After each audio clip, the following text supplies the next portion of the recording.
بسم الله الرحمن الرحيم الحمد لله رب العالمين الصلاة والسلام على سيدنا محمد خاتم النبيين وإمام المرسلين وعلى آله وصحبه أجمعين. اللهم فقهنا في الدين يا رب اشرح لي صدري ويسر لي أمري واحلل عقدة من لساني يفقه قولي. اللهم تقبل صلاتنا وصيامنا وقيامنا وقراءاتنا القرآن. مرحبا بكم. Nous vous souhaitons la bienvenue donc pour cette, je ne sais plus combien là, au moins la quatrième, si ce n'est la cinquième. La quatrième, Hmm. non, la quatrième. Non, c'est la cinquième. Ah, tu as manqué un épisode. Cinquième, oui, cinquième, tout Cinquième à fait. séance depuis le début de ces interventions du Ramadan 2023. On a parcouru encore une fois, je vous fais un petit récap des différents sujets qu'on a pu couvrir. On a commencé par le lien spirituel avec le Coran el Karim, à travers l'intervention de Ustad Mohamed Najid. Puis, Sir Abdeltaif est déjà intervenu une première fois pour nous entretenir sur les temps forts de Ramadan vécus par le prophète Mohammed sallallahu alayhi wa sallam.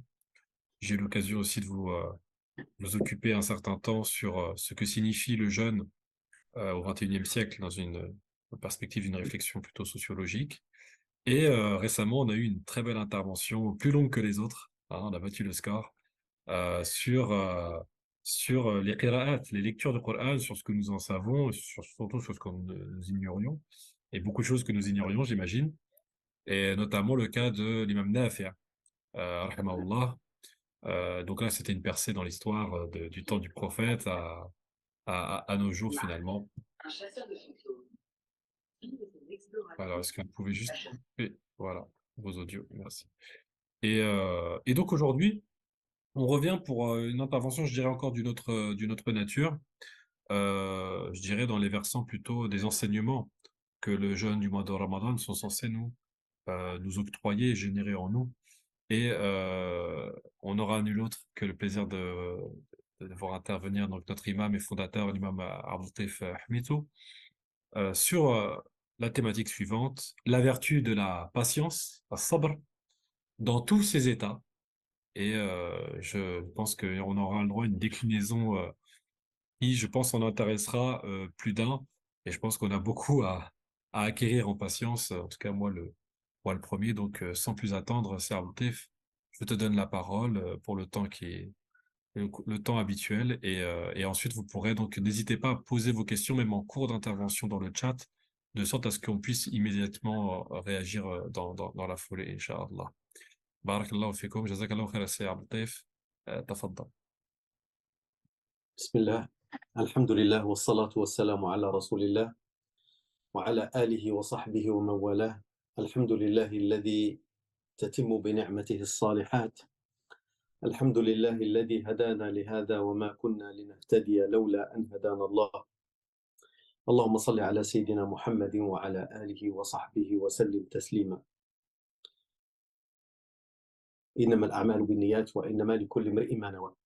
Nous demandons à Allah subhanahu wa ta'ala qui nous aide à purifier nos intentions et que ces moments qui sont d'abord pour moi des moments de retrouvailles avec vous, qu'elles soient aussi un moment d'échange fructueux, un moment de partage de ma réflexion sur certaines choses, la sollicitation amicale de Younes pour ses interventions, et puis on s'était mis d'accord sur le thème d'aujourd'hui.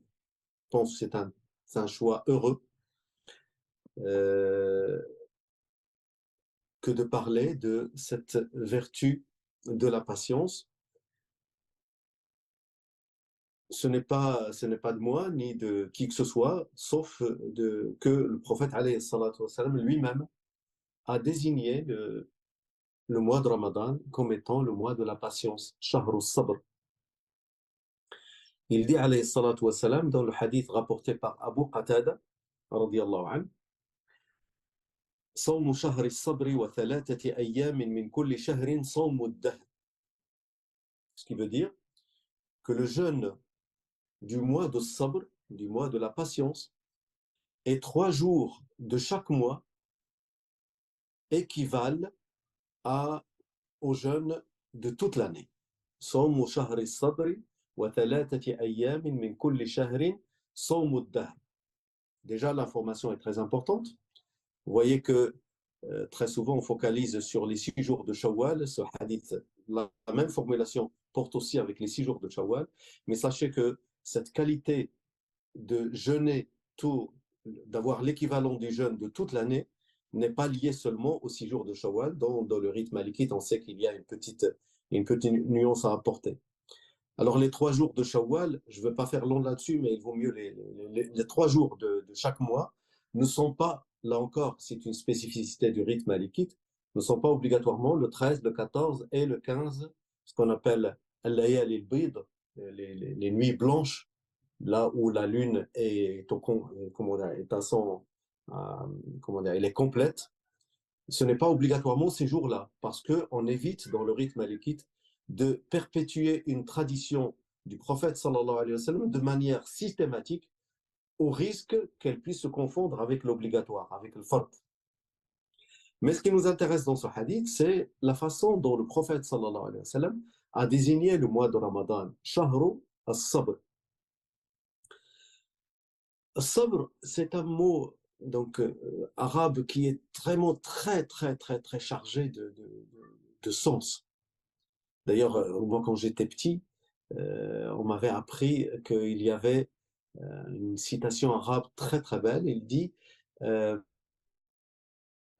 As-sabru murrun kas-sabr. Donc, as-sabr, sabr, cette vertu, elle est amère comme le sabr. Sabr, c'est une plante extrêmement amère que l'on utilise pour sevrer les enfants. On enduit un petit peu le téton de la maman, et quand le bébé touche avec sa langue le téton, il a ce goût amer et il ne veut plus revenir pour téter sa maman, et on commence ainsi le sevrage, qui est toujours une expérience assez douloureuse pour la maman et pour le bébé. Donc, je m'étais d'abord dit, quand on traduit par le mot patience, il y a peut-être des nuances à apporter. Parce que le mot patience en français, on pense à la patience, d'ailleurs, dès que vous cherchez, c'est la capacité d'attendre. Mais j'ai découvert, en fait, qu'il y a autant de nuances pour le mot patience en français qu'il y en a pour le mot as-sabr en arabe. Je vais vous en citer quelques-unes. Donc, je fais un petit aparté de cours de français. Donc, communément, c'est la capacité d'attendre. C'est la capacité d'attendre, même si l'attente peut s'avérer longue et difficile. On parle aussi de la patience qui est associée à la tolérance physique ou la tolérance psychique. Elle est associée à la persévérance dans l'effort pour atteindre un objectif. Dans toutes ces déclinaisons, le mot patience trouve sa place. La capacité de supporter les épreuves, les souffrances et les douleurs sans se décourager. Sur le registre religieux et moral, c'est une vertu morale religieuse qui est une qualité qui permet de faire face aux défis de la vie avec force et courage. Une autre nuance, c'est une attitude positive face à l'incertitude. Là aussi, ça rejoint la façon dont j'avais décidé d'aborder ce thème-là. La capacité de rester confiant et optimiste, même si les choses ne se déroulent pas comme prévu. Cela signifie que la personne est capable de faire preuve de calme, de confiance, d'optimisme face à des situations incertaines ou difficiles. Cette nuance de la patience est particulièrement importante dans notre monde actuel où l'incertitude est omniprésente. Je vous cite un petit peu ce que j'ai trouvé sur la toile concernant ce thème-là. Donc, la personne qui a développé cette attitude positive, elle est capable de garder son sang-froid, de ne pas se laisser submerger par l'anxiété et la frustration. Elle peut gérer le stress et la pression en gardant à l'esprit que les choses peuvent changer et s'améliorer avec le temps. Elle peut également être plus résiliente. Et là, le terme à la mode qui revient très souvent, c'est cette capacité de résilience face aux revers et aux échecs. Elle peut avoir des difficultés comme des opportunités. elle peut voir ces difficultés comme des opportunités pour apprendre et grandir plutôt que comme des obstacles insurmontables. Puis après, je me suis intéressé à ce qu'en disent un petit peu les anciens. Donc cette vertu, c'est une vertu orientale parce que la majorité des citations sont orientales. La patience est la plus grande des prières. On attribue cette parole à Bouddha. La patience est l'art d'espérer, dit le marquis de Vauvenargues. La patience est l'art d'attendre, Jean Douai. La patience est la vertu d'effort, dit Eusèbe de Césarée. La patience est la clé de la réussite, dit Confucius. La patience est la mère de toutes les vertus, dit Cato le Censeur. Puis après, on trouve aussi chez Montaigne ce thème-là, qui, pour lui, est une vertu essentielle pour vivre en paix avec soi et avec les autres. Il aborde aussi la notion de patience dans le contexte de la souffrance, en soulignant l'importance de la résilience et de la tolérance dans les moments difficiles. On retrouve aussi chez Nietzsche, qui décrit la patience comme une vertu qui permet de surmonter les obstacles et d'atteindre les objectifs importants. Elle est pour lui aussi une qualité qui permet de développer la force intérieure et la maîtrise de soi. Vous allez être étonné par le croisement que l'on peut faire de toutes ces citations. Chez Épictète, pour lui, la patience est une vertu qui permet de surmonter les obstacles et de faire face aux défis de la vie avec sérénité. Pas seulement de faire face, mais de le faire avec sérénité. Pour lui, dans la pratique de la philosophie, c'est la vertu maîtresse parce qu'elle amène la personne à être plus forte dans la quête de la sagesse et de la vertu au sens général. Alors Blaise Pascal, lui aussi, il a apporté sa petite contribution, mais pour lui, c'est une vertu absolument religieuse, parce qu'il considère qu'elle permet de se rapprocher de Dieu et de trouver la paix intérieure. Chez Emerson, dans son essai La conduite de la vie, la patience, comme une qualité qui permet de surmonter les obstacles et trouver la force intérieure nécessaire pour atteindre ses objectifs. Il souligne l'importance de la patience dans la poursuite de la réussite et l'épanouissement personnel. Alors, chez les contemporains, je suis un peu déçu parce que, à part Mathieu Ricard, donc le prosélyte bouddhiste, la plupart du temps, quand on parle de patience, c'est dans le cadre du développement personnel, c'est-à-dire cette connotation, comment dirais-je, où la patience n'est plus une vertu qui embellit la personnalité, mais elle devient un outil pour atteindre des objectifs, donc comme tous les autres outils qu'on développe dans ce genre de discipline. Elle est très souvent liée à la méditation. Et on peut comprendre parce que elle est définie comme l'art et la manière de savoir attendre. Et dans le processus de méditation, il faut apprendre à attendre le moment où on peut atteindre les résultats. Voilà un petit peu rapidement ce que j'ai trouvé sur ce thème-là. Et revenons maintenant à notre mois de Ramadan.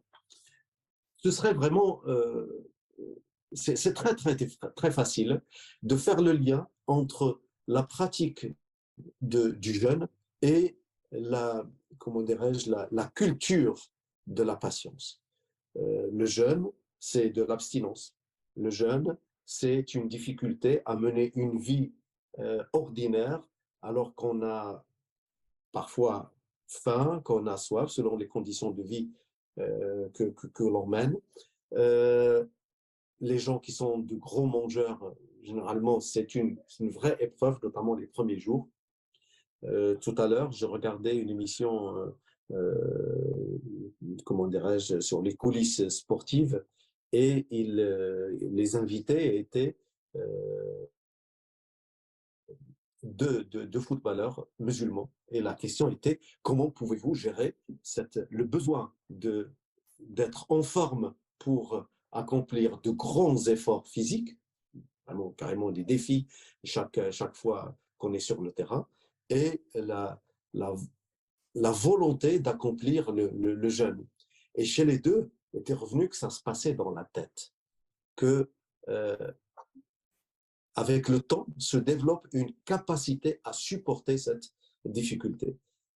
Était aussi invité un autre footballeur qui, lui, pour lui, il n'en était pas question, que c'était hors de ce qu'il peut imaginer avoir comme limite de sa personnalité. Et puis les deux autres joueurs lui disaient que c'est dans la pratique qu'on se rend compte un petit peu de, de ce qu'on est capable de faire ou on n'est pas capable de faire. Et subhanallah, ça rejoint ce que l'on dit toujours à l'intérieur du discours de l'Institut Al-Ihsan, c'est la vertu éducative de la ibada. Si vous examinez chaque ibada, je ne vais pas faire long là-dessus parce que vous avez certainement entendu parler de ça, la tentation de l'idolâtrie, c'est tawhid qui la bride. La tentation, comment dirais-je, la tentation de la légèreté dans la vie, c'est la prière qui l'amène.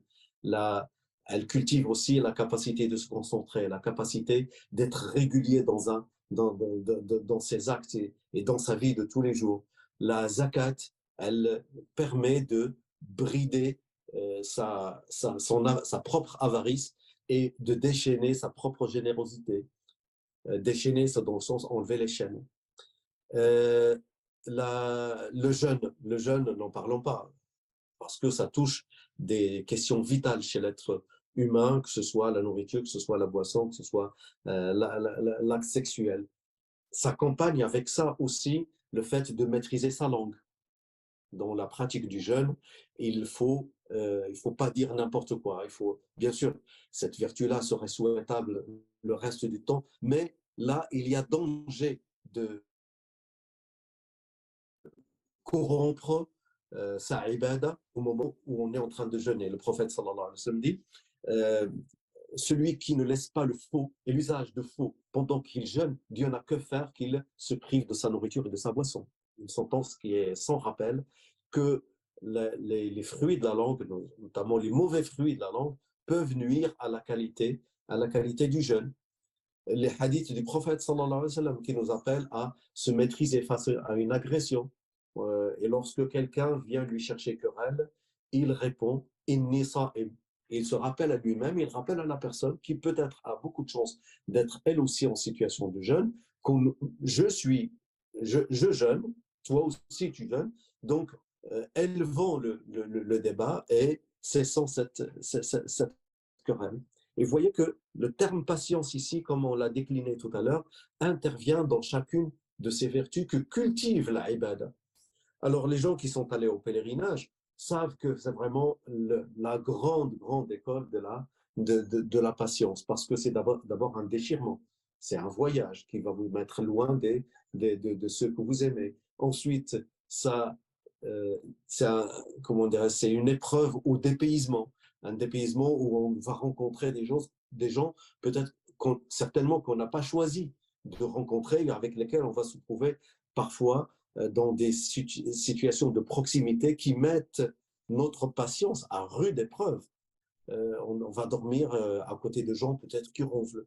On va côtoyer des gens peut-être qui sont colériques. On va côtoyer peut-être des gens qui sont mauvais de nature, des gens qui sont médisants, peut-être des gens qui n'ont rien compris à l'esprit du pèlerinage. Et à chaque fois, il faut se maîtriser. À chaque fois, il faut se rappeler qu'on est en situation de ibada. Et que Allah subhanahu wa ta'ala dit فَمَنْ فَرَضَ فِيهِنَّ الْحَجَّ, il parle du pèlerinage, فَمَنْ فَرَضَ فِيهِنَّ الْحَجَّ فَلَا جِدَالَ وَلَا رَفَثَ وَلَا فُسُوقَ فِي الْحَجِّ. Alors celui qui s'est imposé le pèlerinage pendant les mois bénis où le pèlerinage est prescrit, il se doit de renoncer à la polémique, donc aux discussions vaines, à rafath, c'est-à-dire ce sont ces discours qui amènent à attiser l'envie sexuelle, rafath, que ce soit les paroles, que ce soit les gestes, que ce soit le regard. Al-fusuq, c'est toute forme de déviance, toutes ces choses-là que l'on fait sous le voile de l'humour, sous le voile de la légèreté, qui peuvent être en fait des formes de déviance en situation de sacralité dans laquelle se trouve le pèlerin. Donc c'est un combat sur soi, c'est un combat sur ses travers, c'est un combat sur la tentation de la légèreté quotidienne que la ibada nous amène à cultiver, à nous éduquer, sachant que le mot Rabb al-Alamin, une de ses nuances est celui qui éduque. D'ailleurs, une petite anecdote, la confiture, qui est un processus très compliqué quand on veut y entrer à l'intérieur et quand on veut avoir une confiture qui va donner toutes ses saveurs, toutes les démarches et le temps qu'il faut prendre, eh bien, la confiture en arabe s'appelle al-murabba, la chose cultivée. Je trouve ça fantastique que ça s'applique plus à la confiture plutôt qu'à la nourriture que l'on prépare quotidiennement parce qu'elle amène de la patience. Si vous préparez une confiture et vous la mangez dans la foulée, vous n'aurez pas la même chose, la même saveur que si vous aviez attendu quelques mois, 3, 4 mois, où vous privez cette confiture de l'air et de la lumière. Je vais parler maintenant de la patience comme quelque chose de psychologique. Ibn al-Qayyim, rahimahullah, qui est un artisan de la parole, dit dans notre âme, il y a deux forces. La force de l'iqdam, quwwat al-iqdam. L'iqdam, c'est cette capacité d'agir, cette capacité d'aller vers l'avant. Wa quwwat al-ihjab, c'est cette force de se retenir et de s'arrêter. Un petit peu comme dans une voiture, vous avez le moteur d'un côté qui garantit la motricité de la voiture et vous avez tout le système de freinage, tous les dispositifs de freinage qui permettent de contrôler cette motricité, cette force pour la réduire au besoin et peut-être même provoquer un arrêt. Il continue, il dit فحقيقة الصبر أن يجعل قوة الإقدام. Donc la vérité de la patience est que chez l'individu, de faire en sorte que la force d'aller vers l'avant soit canalisée pour accomplir ce qui est bénéfique, ce qui est intéressant, ce qui a du sens. Et la force de la retenue doit servir pour empêcher ou s'empêcher d'accomplir ce qui nuit. Bien sûr, dans ce qui est bénéfique, il y a tout ce qui plaît à Allah subhanahu wa ta'ala, et dans ce qui est nuisible, il y a tout ce qui déplaît à Allah subhanahu wa ta'ala. Il continue, il dit, et parmi les gens, il y a certaines personnes qui ont leur sabr, donc leur force de sabr, elle se manifeste plus quand il s'agit de faire des choses, de réaliser des choses intéressantes. Alors là, ils sont, pour accomplir des travaux, accomplir de grandes œuvres, ils sont vraiment sans limite, sont très très forts. Mais on les trouve en même temps très faibles devant la tentation. Après une semaine d'efforts où on a été très très productif, et il peut pas renoncer à une soirée avec les copains où il va transgresser les limites d'Allah subhanahu wa ta'ala parce que la tentation, il ne résiste pas beaucoup à la tentation. En parlant de ça, on parle très souvent, quand on parle de tentation, on parle de choses de haram, clairement haram. Mais il y a des formes de tentation auxquelles on ne pense pas du tout. C'est-à-dire ces tentations un peu sournoises, comme certains d'entre vous peut-être éprouvent ça quand vous racontez quelque chose.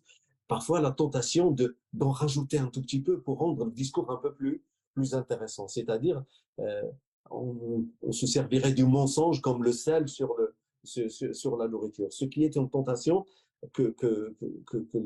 comment dirais-je, que réprouve notre morale religieuse. Le prophète sallallahu alayhi wa sallam, les compagnons lui ont posé la question, est-ce que le musulman peut tuer, il a dit ça peut lui arriver. Est-ce que le musulman peut, comment dirais-je, peut commettre zina, ou ça peut lui arriver? Est-ce qu'il peut voler, ou ça peut lui arriver? Est-ce que le musulman peut mentir? Et le prophète sallallahu alayhi wa sallam répond non, ça jamais.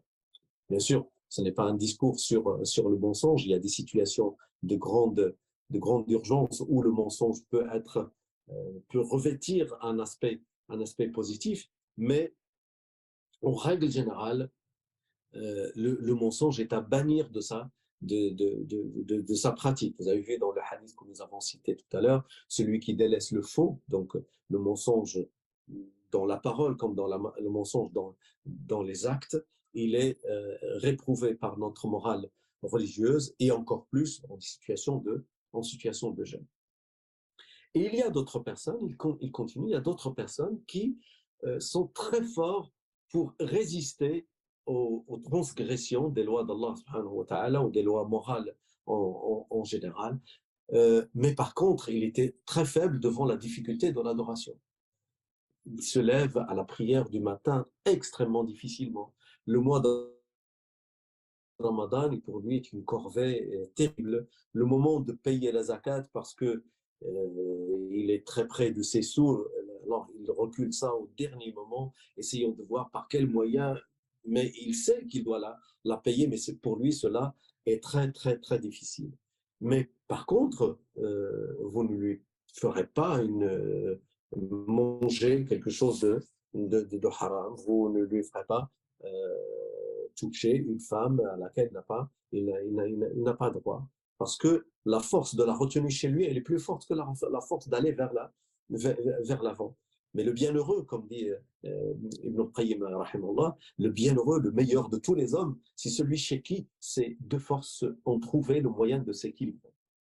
C'est-à-dire, la capacité d'aller vers l'avant est très forte, mais la capacité de se retenir devant la tentation et devant les péchés, elle est aussi très très forte. Et il dit, l'homme, l'un de nous, l'homme parmi nous, si sa patience arrive à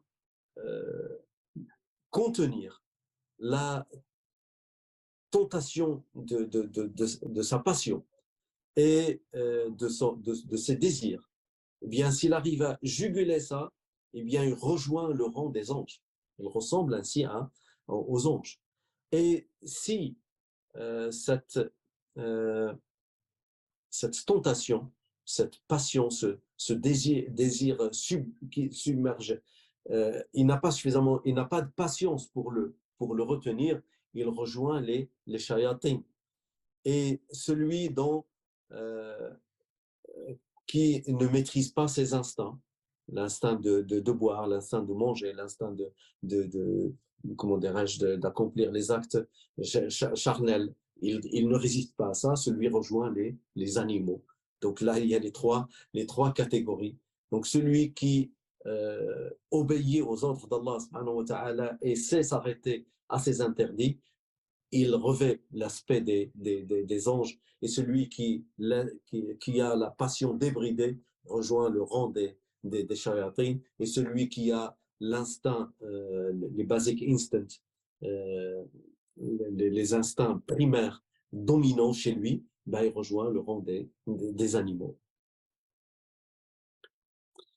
Bien sûr, là j'ai devant les yeux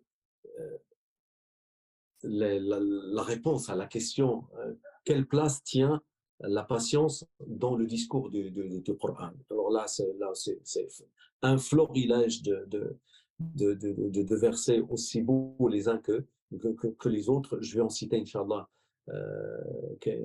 quelques-uns. Le dernier verset de Surat Al-Imran. Subhanallah, je ne peux pas m'empêcher de faire un petit pas de côté.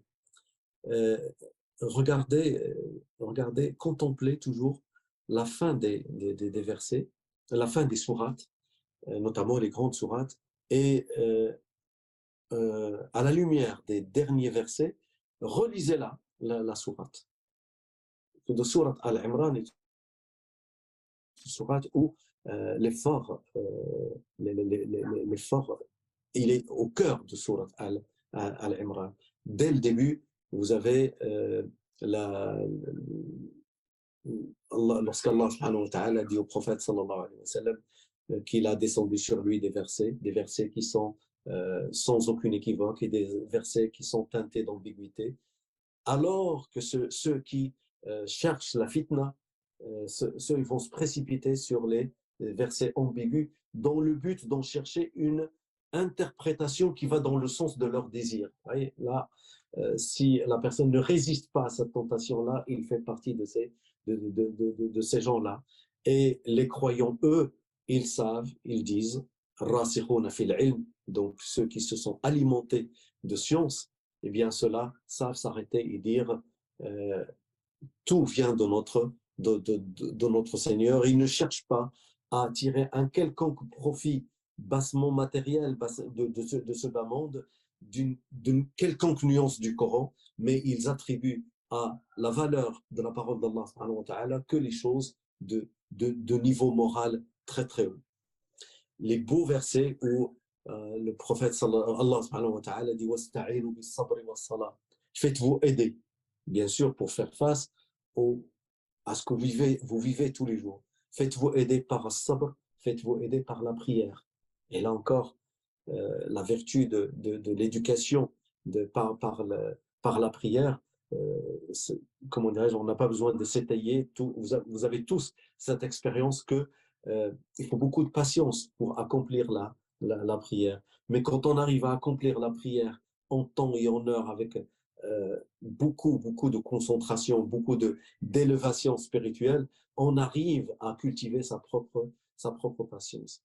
Allah subhanahu wa ta'ala dit au prophète sallallahu alayhi wa sallam وَأْمُرْ أَهْلَكَ بِالصَّلَاةِ وَاصْطَبِرْ عَلَيْهَا, et ordonne la prière à ta famille et istabir, c'est la structure, le chef, ifta'il, il est encore plus fort que isbir.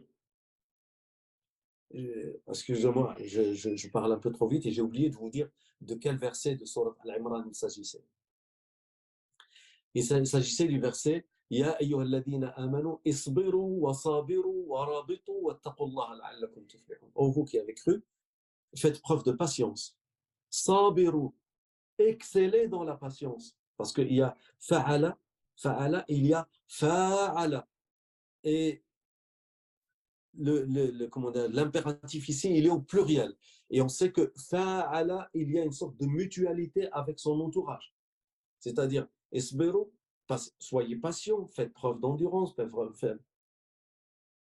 preuve de résilience, faites preuve de force d'âme, et faites-le pour vous, faites-le aussi pour les autres le feront aussi pour vous. Rabiton, ribat, on sait que c'est la retraite où on s'isole du monde pour s'enrichir spirituellement et pour être là aux frontières du territoire musulman pour faire face à une éventuelle attaque. Et immédiatement, le rapport avec taqwa, et vous savez qu'on est dans le mois de taqwa, le mois de la piété.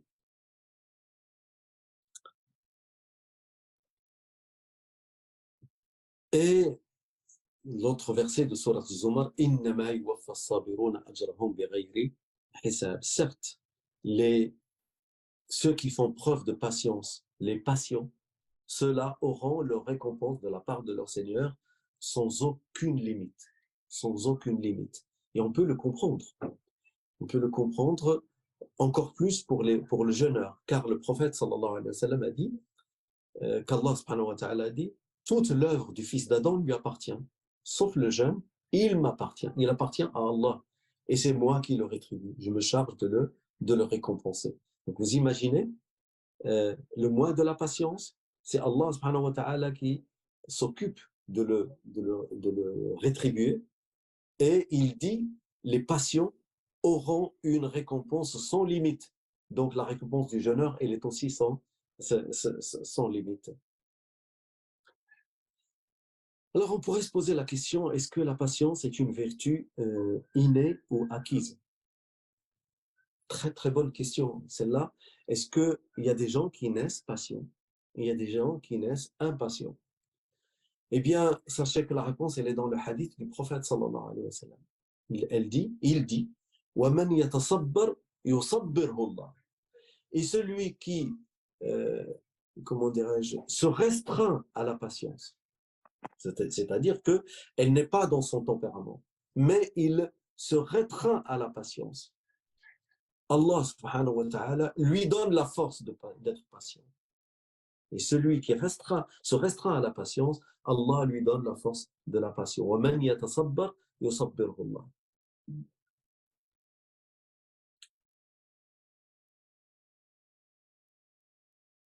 La patience, les gens patients qui font de la patience leur trait de caractère principal, ils sont en permanence avec, dans la proximité d'Allah subhanahu wa ta'ala.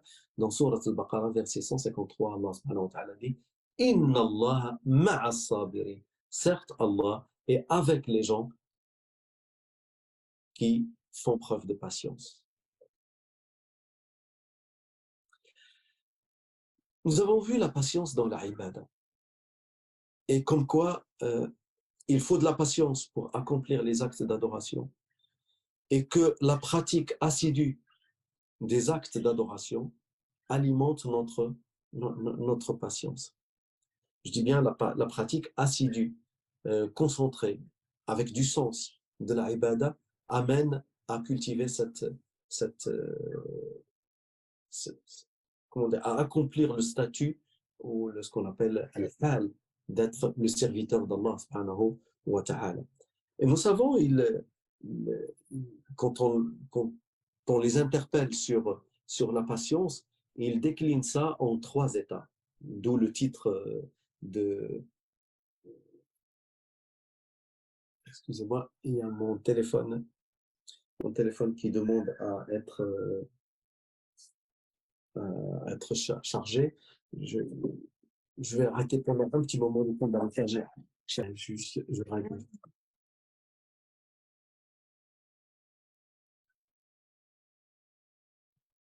Toutes mes excuses, hein, je pensais que ce serait suffisant, mais ça ne l'a pas été.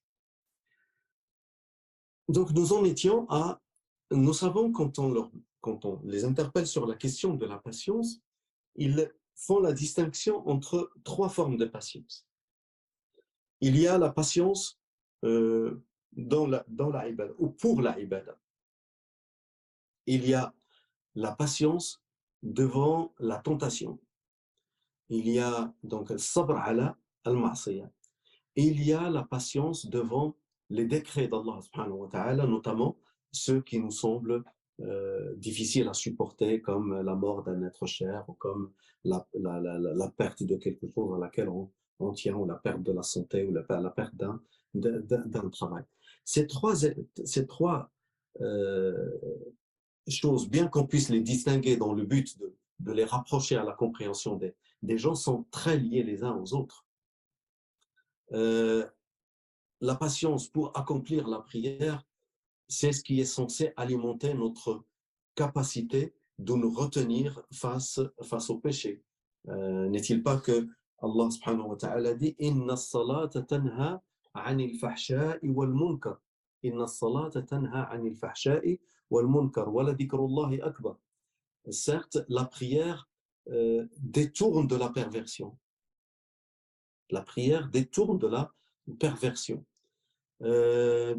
L'appel à plus de sens moral, plus de retenue pendant le mois de Ramadan, par exemple, est quelque chose de très clair sur le lien qu'il y a entre l'effort que l'on fait et le prix que l'on paye pour accomplir les actes d'adoration, qui a comme fruit notre capacité à résister à la tentation d'accomplir un péché ou accomplir quelque chose qui puisse déplaire à Allah subhanahu wa ta'ala. L'adoration, la retenue devant les tentations et les péchés élève l'âme parce que la personne, elle est, comme je disais tout à l'heure, dans la proximité d'Allah subhanahu wa ta'ala. Donc, elle est préparée, sa foi est suffisamment forte pour que, ce que disait tout à l'heure, une des nuances du mot patience, c'est cette capacité à faire face aux incertitudes de la vie, les événements qui arrivent. Euh, il ne faut pas attendre que un gros événement dramatique arrive pour se dire est-ce que je pourrais le supporter. Cela se travaille bien avant. Comme disait le prophète sallallahu alayhi wa sallam, celui qui s'arme de patience, Allah subhanahu wa ta'ala lui donnera la force de patienter.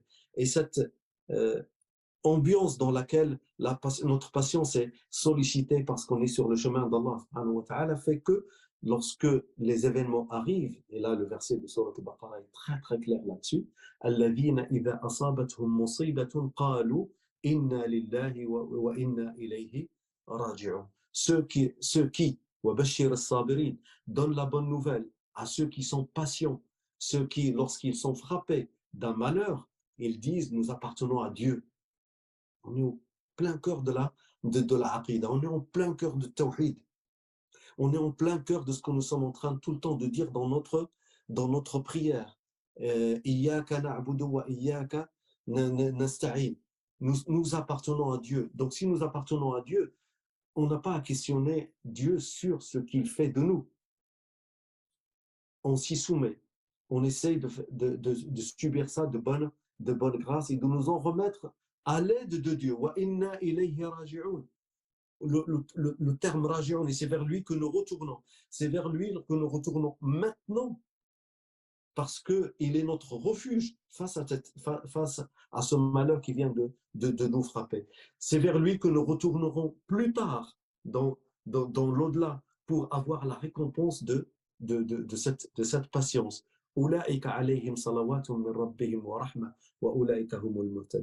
C'est ceux-là vont recevoir des bénédictions de la part de leur Seigneur. Ils recevront sa miséricorde. Donc, s'ils reçoivent sa miséricorde, c'est qu'il leur épargne sa colère. Et certes, ceux-là sont les bien guidés, ceux qui ont trouvé le chemin. Qu'Allah subhanahu wa ta'ala nous compte de leur nombre. Il dit toujours dans Surat Al-Baqarah, et ceux qui s'arment de patience devant le ba'sa, devant le darra. Donc le ba's, c'est tout ce qui est en rapport avec la perte des êtres chers, avec la guerre darra. Donc c'est ce qui nous touche dans notre propre corps, dans nos propres biens. Le ba's, c'est au moment où on est face à l'ennemi. Je parle pour ceux qui sont amenés à faire face à leurs ennemis de manière violente. C'est ceux-là les véridiques. C'est ceux-là qui sont vraiment les pieux. Vous voyez que ce rapport entre la patience, entre la vérité de la foi, la force de la foi et la piété, c'est un lien organique.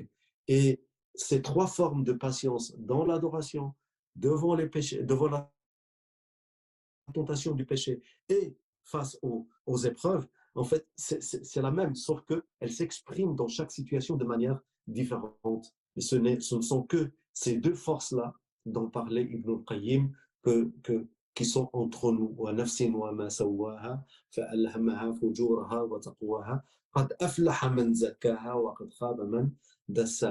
Ces forces-là sont en nous. C'est à nous de les cultiver. Comme dit Allah subhanahu wa ta'ala, aura réussi celui qui bonifie son âme, c'est-à-dire qui bonifie les forces de son âme et qui les canalise pour accomplir ce qui est bon et renoncer à ce qui est mal. Si vous lisez le Coran, et notamment la partie récit, vous allez trouver que cette vertu de la patience, elle est permanente. Dès le début, lorsque Allah subhanahu wa ta'ala parle de Talut, donc le premier roi de Bani Israël, avec Daoud alayhi salam. Vous voyez la mention de sabr. Lorsque Allah subhanahu wa ta'ala parle dans Surat Al-Imran lorsqu'il parle de la bataille de Uhud et ce qui était arrivé lorsqu'il dit وَمَا مُحَمَّدٌ إِلَّا رَسُولٌ قَدْ خَلَتْ مِنْ قَبْلِهِ الرُّسُلُ.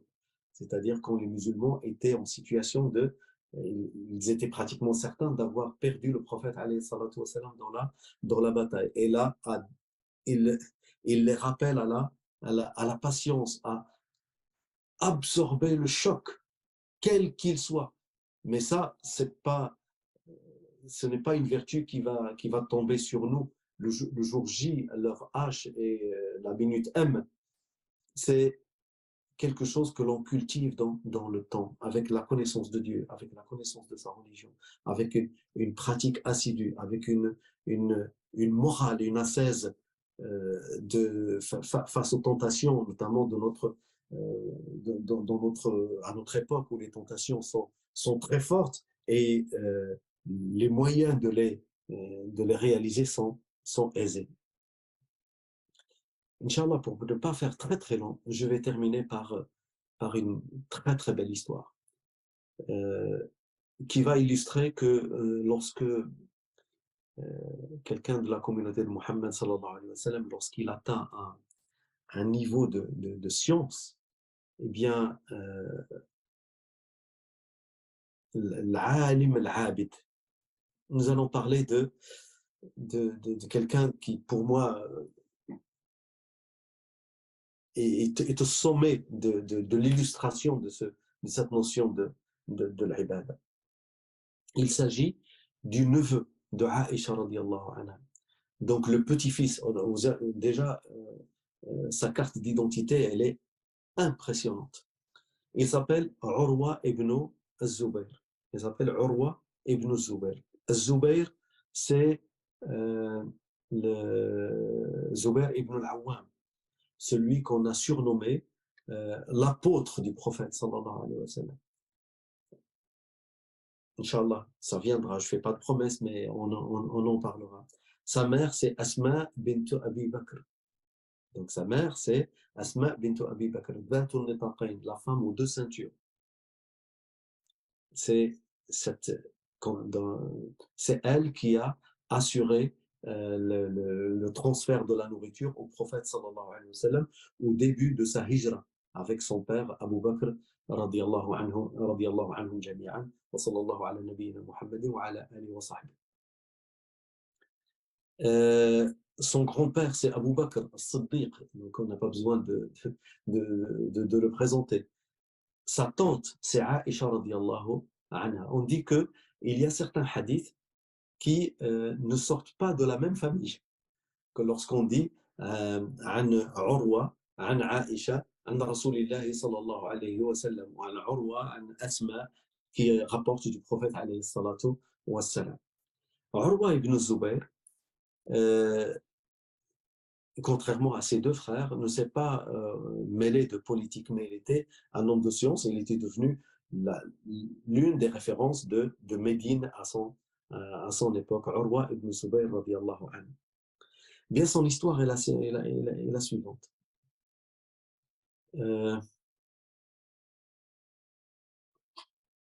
On dit qu'il est le calife de l'époque, Al-Walid ibn Abd al-Malik, lui a demandé de venir le rejoindre à Damas. Et il y est allé avec son fils, Mohammed ibn Urwa. Et Mohammed ibn Urwa est entré dans dans l'étable où on met dans l'écurie où on fait entrer les bêtes. Et là, une bête lui a donné un coup de sabot et il est tombé mort immédiatement. Et dans ce même voyage, Urwa ibn Zubayr radiyallahu anhu, a eu une sorte de douleur à sa jambe. Et cette douleur a commencé à augmenter petit à petit, elle s'est transformée en gangrène. Et là, Al-Walid lui a demandé de couper cette partie du pied qui a été touchée. Et il a refusé.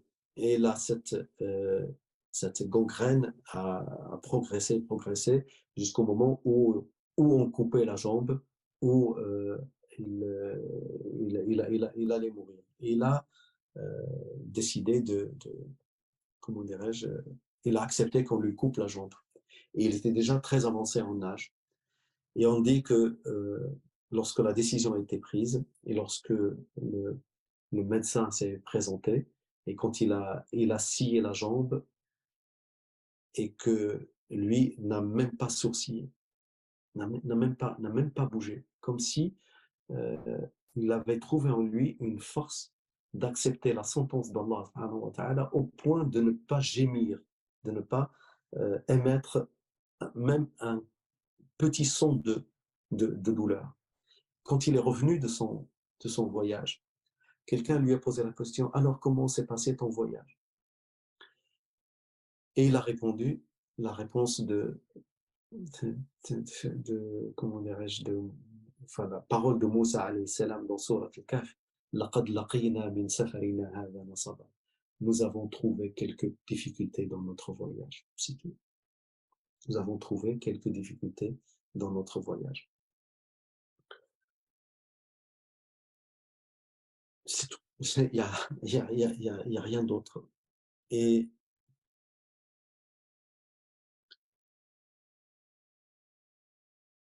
quand on lui a coupé la jambe, on a cité de lui qu'il a dit les paroles suivantes, qu'il a empruntées à un certain Ma'n ibn Aus. Il a dit, je vous jure que ma main ne s'est jamais tendue vers quelque chose de douteux, ni mon pied ne m'a porté vers une quelconque perversion, ni mon ouïe, et encore moins ma vue, ne m'ont entraîné vers quelque chose de réprimable. Mon opinion, ma raison n'ont jamais dévié de ce qui est reconnu. Et je sais que tout malheur qui m'est frappé dans ma vie durant, il y a certainement quelqu'un qui l'a eu avant moi. Et en ça, il trouve une grande consolation. Alors, pour vous dire comment ces gens-là regardent le malheur des autres. Le prophète sallallahu alayhi wa sallam nous dit, ne vous comparez pas aux autres quand il s'agit de regarder ce que vous avez. Regardez ceux qui sont en dessous de vous pour que vous trouviez la consolation de ce que vous auriez perdu vous-même. Abdul Wahid, qui est l'esclave affranchi de Urwa, dit, j'ai été avec Urwa ibn Zubayr le jour où on lui a coupé sa jambe de l'articulation du genou et il jeûnait ce jour-là.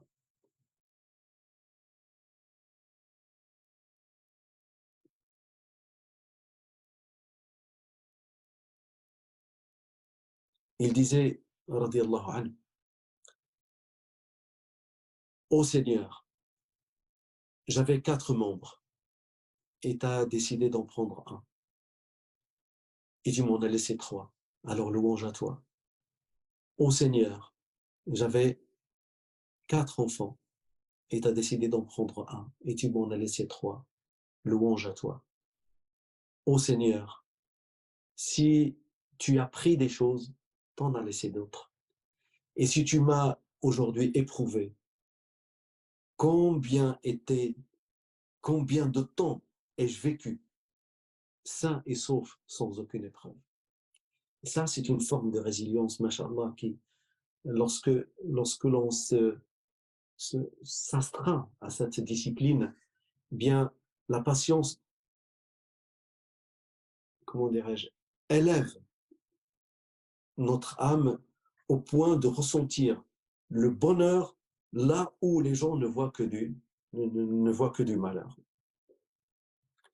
Et vous voyez que on a parlé de 3 états de la patience pour la ibada, dans la ibada, devant la tentation et devant comment dirais-je, la calamité. Et mais dans cette expérience que nous venons de voir de Urwa ibn Zubayr, vous voyez que devant le malheur, là aussi, il y a 3 temps. Il y a avant le malheur. Avant le malheur, il faut savoir on est dans un monde qui n'est pas fait pour la perfection. Il n'est pas fait pour le bonheur absolu. La maison du bonheur absolu s'appelle le Jannah. Et il faut tout faire pour y aller. Et que tant qu'on est vivant, les Marocains disent les makharj min dunya, makharj min aqaibha. Celui qui n'est pas sorti de ce bas monde n'est pas sorti des épreuves de ce bas monde. Donc il y a une préparation. Le prophète sallallahu alayhi wa sallam dit qui a reçu la visite de Jibril alayhi salam. Il a reçu la visite de Jibril alayhi salam qui lui a dit: Oh Muhammad, aime qui tu veux et sache qu'un jour tu devras le quitter. Soit c'est lui qui part, soit c'est toi qui dois partir. Donc, lorsqu'on regarde les gens que nous aimons, il faut avoir de temps en temps, dans l'esprit, qu'un jour il va falloir les laisser partir. Ou qu'un jour il va falloir faire en sorte de partir. Et que cette séparation ne soit qu'une séparation momentanée. Qu'elle ne génère pas de douleur qui nourrit la rébellion face au décret d'Allah subhanahu wa ta'ala. Lorsqu'on est dans un commerce, il faut avoir dans sa tête, dans ses calculs, dans ses attentes, que le commerce s'effondre à un certain moment. Lorsque on a une bonne santé, il faut se préparer psychologiquement qu'à un certain moment, elle nous abandonne d'un coup ou qu'elle se mette à nous abandonner petit à petit. Quand on regarde la personne que l'on aime, il ne faut pas être surpris le jour où cette personne-là devra partir pour une raison ou pour une autre. Et je peux multiplier les exemples encore et encore. Mais cette préparation, avant que le malheur n'arrive, c'est cette préparation qui nous donnera la force de faire face à ce malheur le jour où il arrive. Un jour, le prophète sallallahu alayhi wa sallam est passé à côté d'une femme qui était penchée sur une tombe en train de pleurer toutes les larmes de son corps. Alors le prophète sallallahu alayhi wa sallam dit: Oh Amatallah, ô servante de Dieu, sois patiente. Elle l'a pas reconnu et elle lui a dit: Tu parles ainsi parce que tu n'as aucune idée de ma douleur. Tu parles ainsi parce que tu n'as aucune idée de ma douleur. Et le prophète sallallahu alayhi wa sallam n'a rien dit. Encore une preuve de patience. Parce qu'il a eu du respect pour la douleur de cette femme. Une des vertus de la patience, c'est qu'elle vous rend, qu'elle nourrit aussi votre compassion. Vous êtes capable de comprendre la douleur des autres. Quelque temps plus tard, elle le rencontre et elle le reconnaît. Puis elle est confondue d'excuses. Le messager de Dieu: je ne t'ai pas reconnu ce jour-là. Et il lui a dit une parole éternelle: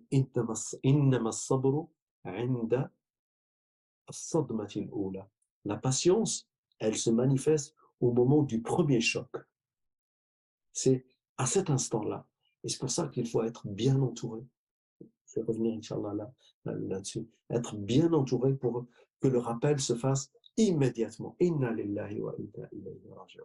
Nous appartenons à Dieu et vers lui nous retournons.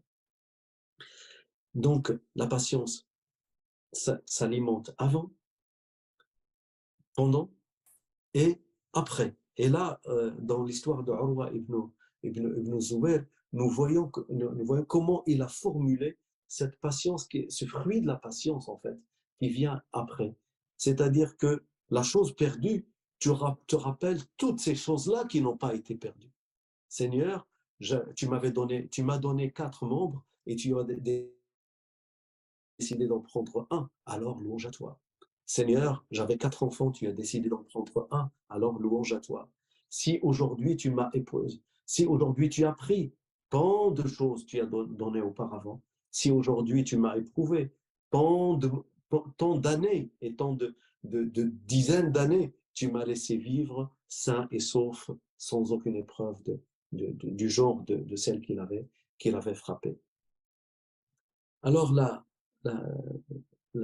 patience, c'est certes une vertu que l'on cultive à l'intérieur de soi. Ces deux forces-là qu'on essaie d'alimenter de façon à ce qu'elles deviennent fortes euh, au moment où on en a besoin, c'est, comment dire, euh, il est indispensable d'avoir dans son entourage des amis. Si c'est avec la personne avec laquelle on vit, c'est encore mieux.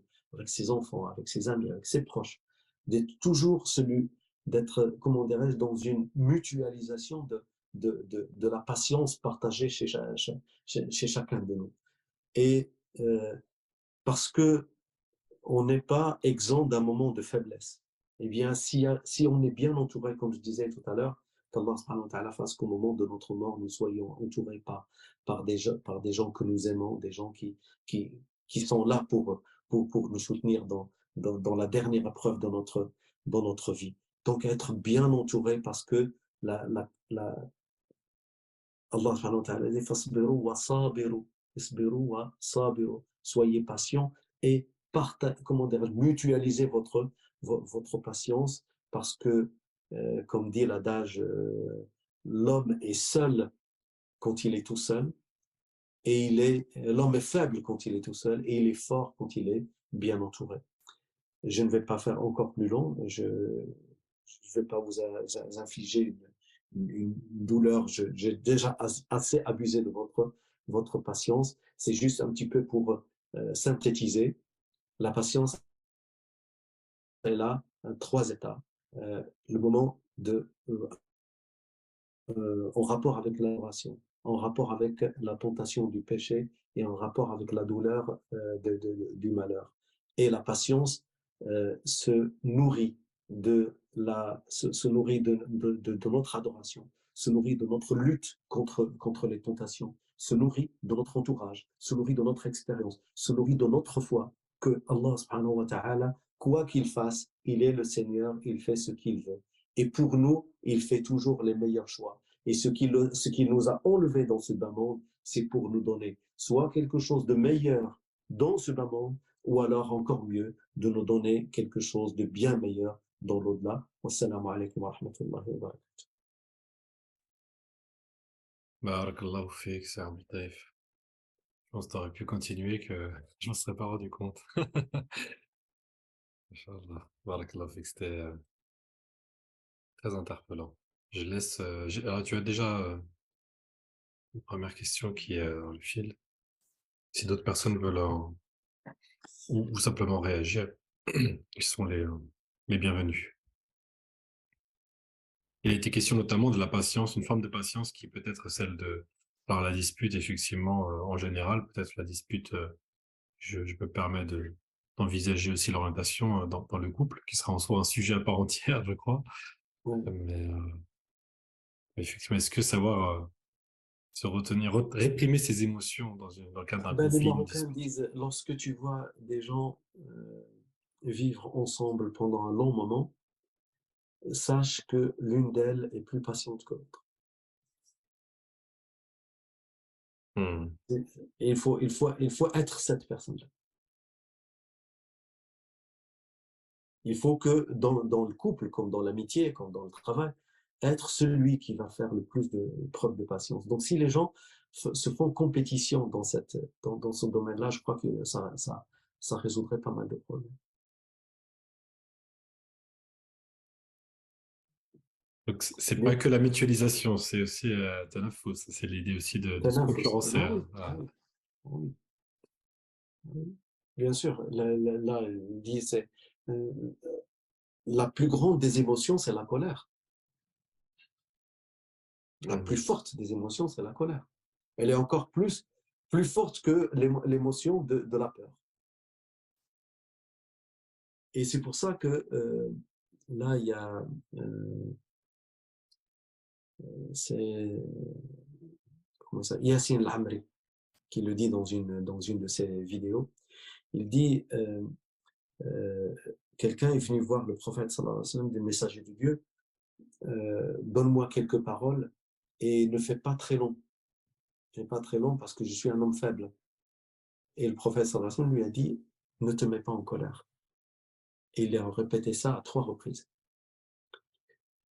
Et on se pose la question, comment demander à quelqu'un de ne pas se mettre en colère? La colère, quand elle arrive, elle arrive. Donc c'est pas, tu, tu, tu décides pas de te mettre en colère. Mais euh, ce que dit le prophète, sallallahu alayhi wa sallam, il dit, ne te laisse pas aller aux, comment dire, aux incitations de ta colère.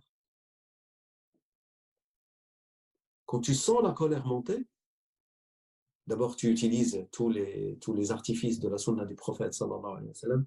Quand tu es debout, tu t'assois. Quand tu es assis, tu te couches. Tu fais tes ablutions, tu fais deux rak'ah, tu ne parles pas. Tu dis rien.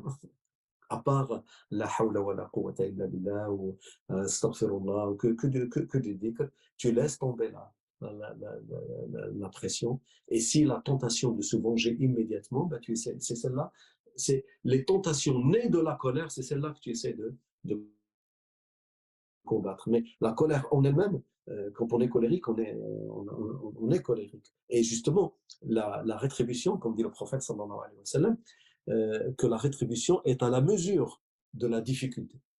Toute rétribution est à la mesure de la difficulté. Donc, plus vous êtes colérique, plus l'effort pour réprimer les effets de cette, je dis bien les effets de cette colère, eh bien, sont plus grands dès la récompense. Barakallahu fik. J'avais sur cette histoire simplement incroyable de Urwa ibn Zubair, radiallahu anhu.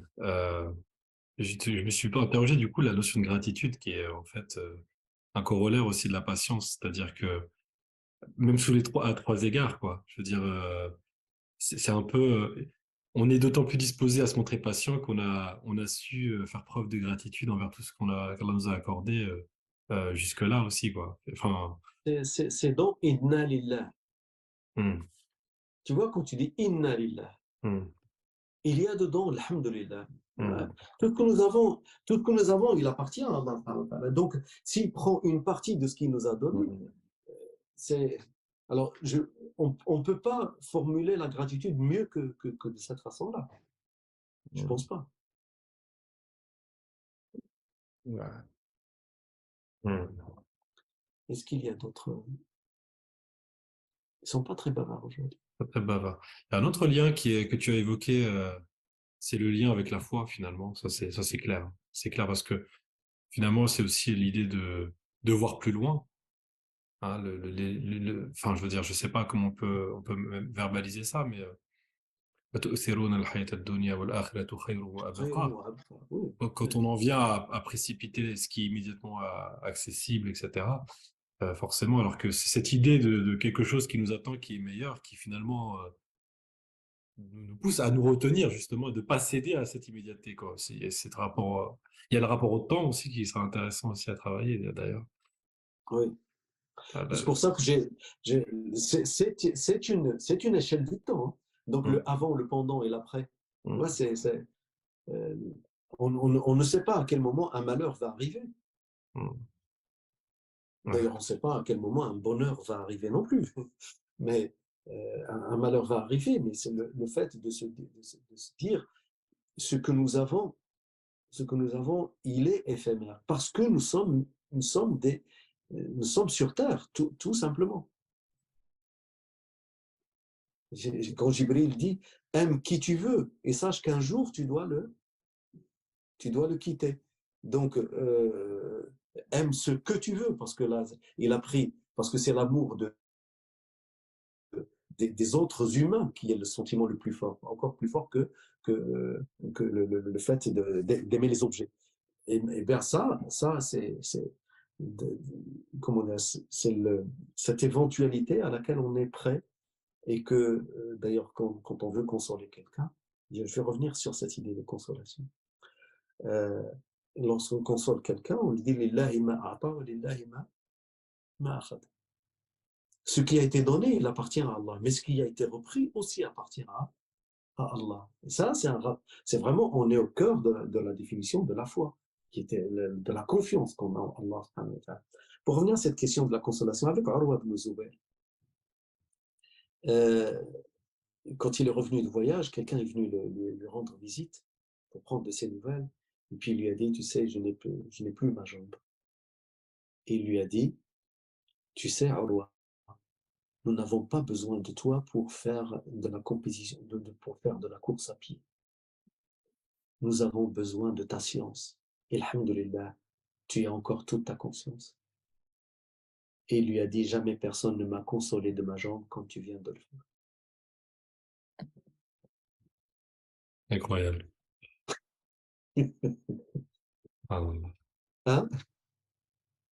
ça aussi, C'est ça t'interpelle sur la façon de consoler aussi, hein. C'est-à-dire que le but, c'est pas de s'apitoyer,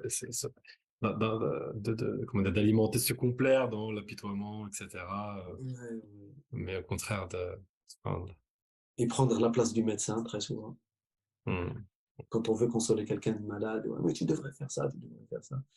Mais donne-lui une dose de bonheur dans comment dirais-je? Le gris dans lequel hmm, il vit de et là, c'est hmm. Alhamdoulilah. Barakallahu fik, c'est Abdel. Franchement, c'était. Je pense que finalement, jusqu'à présent, dans les interventions antérieures, on tournait un peu autour du pot finalement. Mais que là, on rentre dans ce qu'on est vraiment censé rechercher en guise, je veux dire, de transformation de soi et d'élévation, quoi. Donc, moi, ouais. j'ai été très heureux de t'écouter ce soir. Ah, alhamdoulilah, alhamdoulilah. Mais écoutez, je vous dis, on peut clore donc cette séance. Dans une heure et quelques, ce sera la rupture du jeûne. On se retrouve jeudi pour Mmh. l'intervention du frère Oussama Jabri qui, Inch'Allah, parlera du verset du repentir. Donc là, on a parlé de la patience et là, on parlera du repentir. Donc c'est vraiment, je trouve, c'est pas le même thème, mais j'ai l'impression qu'il y a la même charge Ouais. de Je centralité. l'année prochaine, si tu la programmes, celle-là, il faut la mettre au début. Au début, ouais, ben voilà. Ben, Peut-être écoute, même une intervention avant Ramadan. souvent ce qu'on se dit en fait, on se Ouais, dit tout ça en fait, on aurait aimé que ça ait lieu avant pour pouvoir le mettre en pratique, en être imbibé. Mais bon, faut s'y prendre plus tôt, Inch'Allah ta'ala. On fera ça. Inch'Allah. بارك الله فيك سبحانك اللهم وبحمدك أشهد أن لا إله إلا أنت نستغفرك ونتوب إليك السلام عليكم ورحمة الله صحة فطوركم يا جدي إن شاء الله. Inch'Allah. بارك الله فيك